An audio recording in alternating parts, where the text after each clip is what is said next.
Now he wasn't hungry anymore, and he wasn't a little caterpillar anymore. He was a big, fat, obese caterpillar, and he had heart problems and self-image problems, and people didn't want to sit next to him on the airplane. The end. Oh, hi. You've just caught me in story time with my kid. Last week we had a pretty good luck with air collisions, so yeah, he's bored. I reckon we could have some good luck again this week. What do we got? What do we got?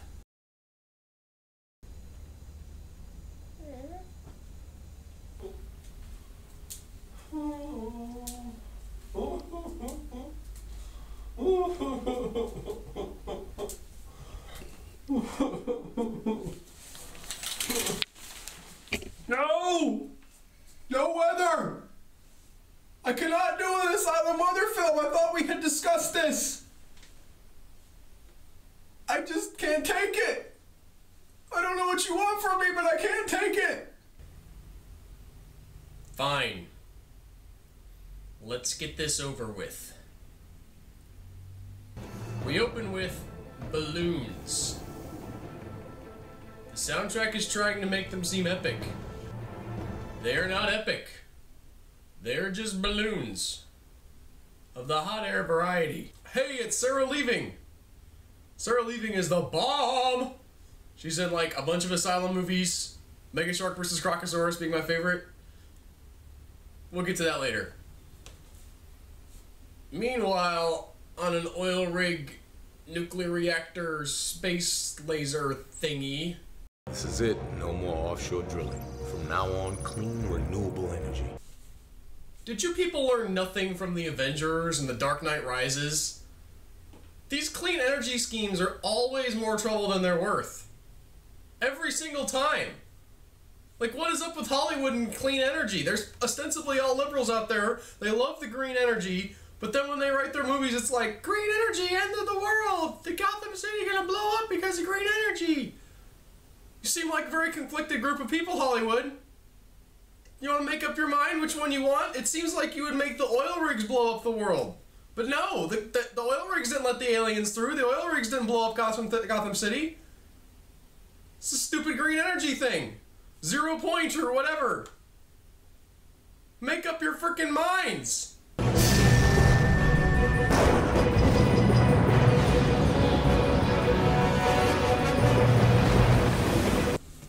See what I mean? See? This is what happens. Bad things. In the movie. In real life, green energy's probably great. Let's get some nuclear reactors. Let's power down those oil rigs. No. No, we're gonna keep pumping oil because all of y'all are afraid of the nuclear. If you were to make a drinking game for every time this movie uses stock weather footage, you would die before you got to 20 minutes. It's a lot. Okay, see, like, balloons in a tornado? I can get behind this. Let's make the movie about this. Let's make it Balloon-nado. Sequel to Sharknado. It's a tornado full of killer balloons. Balloons explode. I mean, they exploded. People exploded. They blew up. Okay. 2 questions. Number 1, how does the wind make people explode? And number 2, why didn't I get to see that? Because that would have been a cool thing to see. Just calm down and play your game or something. Mom? Johnny, game! You may think she's being dismissive here. Like, I'm just gonna play a video game, no one cares.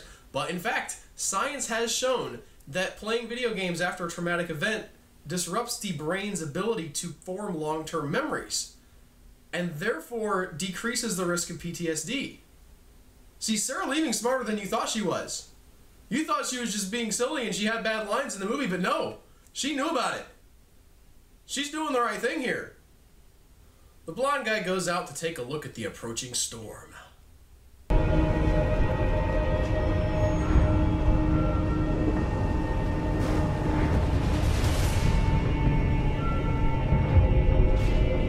Why? Back whatever you can, as quick as as you can. Let's go. Don't forget the game. Very important. Pack the game. Pack it. Okay, see, this is why the Asylum shouldn't do weather films. It's one thing to put like a dinosaur or a giant robot on the screen, because that's a single object. And as bad as they are at their CG, like, they make it look like a giant robot or a dinosaur might possibly look. But with all of the elements that are involved with weather, it just falls apart. Also, there's the fact that weather isn't that cinematic to begin with. In a movie with a monster, you can point the camera at the monster and say, here's the monster, here's what you're doing, raw, raw, raw, attacks the building, psh, stuff blows up, boom! But with weather, it's a lot more complicated and a lot more widespread. You can have millions of dollars of damage in water damage done, but guess how good water damage looks on screen? Not very good. Ripping shingles off of people's roofs, as devastating as that might be to home property values, does not look good on a screen. Tornadoes you can maybe make an exception for, but for the most part, weather's kind of boring as far as a movie-making standpoint goes. You get a lot of crap given to The Day After Tomorrow for that scene where the ice is chasing the people and it's getting colder. Like, oh, it doesn't work that way. You know the way things get cold in real life? It looks boring. There's nothing exciting about the way things get cold in real life. Watch it sometimes. Watch something get cold. Put it in the fridge. Stick it in there and watch it for a little while. No, you're not going to pay a movie theater ticket for that. You're not going to wait 5 minutes for that. You get bored. They get in their car and they drive away from a tornado. The tornado seems to be chasing them somehow. I don't know how that's supposed to work. Is the tornado sentient? Is it like a super intelligent tornado? Is it made out of nano tornado particles that are all working together as a computer? Because if that's the movie, that would be awesome. That isn't the real movie. It's not what's happening. But if it was happening that way, how much behind that could I get? Intelligent killer genius tomatoes. Tornadoes. Tomatoes would be cool too. Attack of the Killer Tomato Tornado. The sequel. I'm too old to be reporting this kind of news. Get me back in the studio, please. Conditions are getting... Ha! It's funny because she's old and she's dead now. Hold on! Oh my God! We're not gonna be safe in this building. Really, we just pulled in here because the special effects department ran out of money to animate the storm. That's all.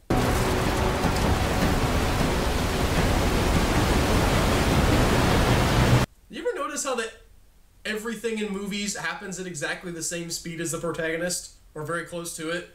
Like, the Death Star's blowing up, and it blows up at exactly the same speed the Millennium Falcon can fly. People are driving in a car, and the water washing inland washes exactly the same speed as a car. They're running down a hallway, and somehow the same explosion that's blowing up the Death Star is also chasing the person running down the hallway. Anyway, they reach the top of the mountain, the sun comes out, the wind has stopped, they have escaped. Admittedly, not my favorite Asylum film ever, but yeah, there were some good moments. A little bit silly, a little bit fun, a little bit over the top CG. We can get... What do you mean the movie is not over? The particle accelerator isn't slowing down. The storm system has it caught somehow in some kind of feedback loop. We can't shut it off. We need to evacuate. I want out! I want to go home!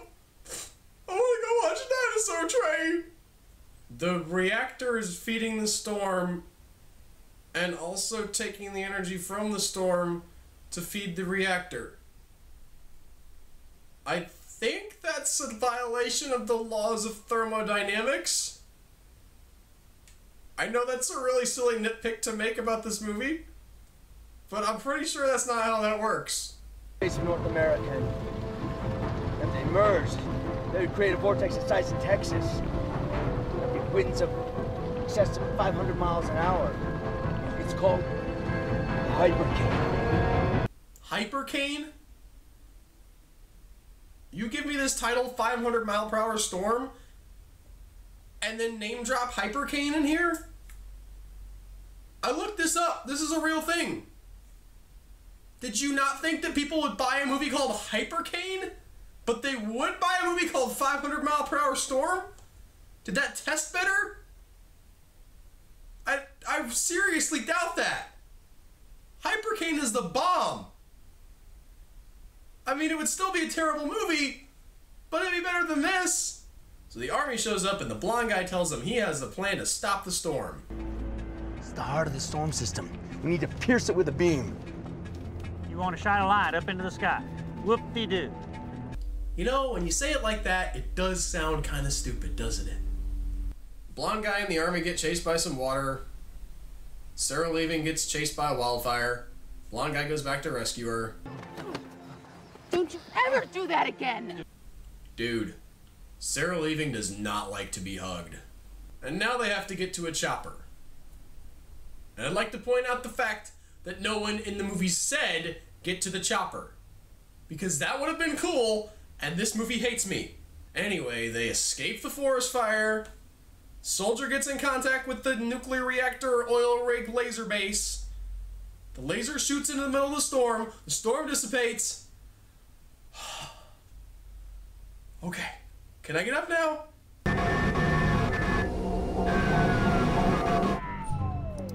Simon, Gage. It's not shutting down. Why? Why? The black scientist dies at the reactor. This guy gets struck by lightning. This guy's a hobo who's posing as a soldier. That's not in the movie, but, I mean, obviously.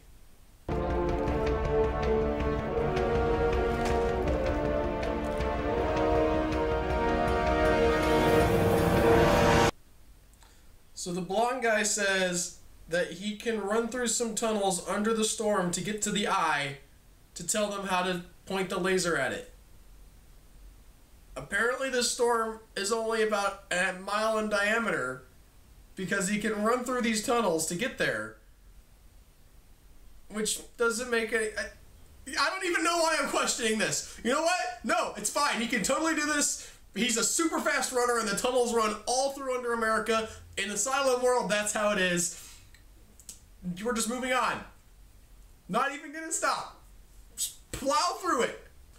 At this point, the movie seems like it's even getting bored with itself. I mean, a lot of Asylum movies, you get a ton of weird, snappy cuts that don't make any sense. I think they're just trying to add energy. Here, they just let the camera run forever. They're pointed at nothing, and the camera just sits there rolling and rolling and rolling, rolling, rolling, rolling. This song is copyrighted. Suck it, YouTube. Yeah, you heard me. Suck on that copyright. Suck it! Anyway, so the blonde guy gets caught in some kind of a tractor beam, or maybe it's supposed to be the wind, but I don't care at this point. The laser shoots again to the point where he's at. The storm finally dissipates. Is this the end yet? It's too late! The core's gone critical. We're in complete meltdown. No! I don't care about the reactor! The storm is over! What is it feeding off of? I don't even care what it's feeding off of! The reactor's going critical, so the blonde guy flies the helicopter over there to blow it up. And takes his family with him for some reason. Because that's the kind of thing you do to bond as a family. So, how do I fire this thing? Well, I'm no pilot, but I do know this much. Just squeeze this trigger. But first...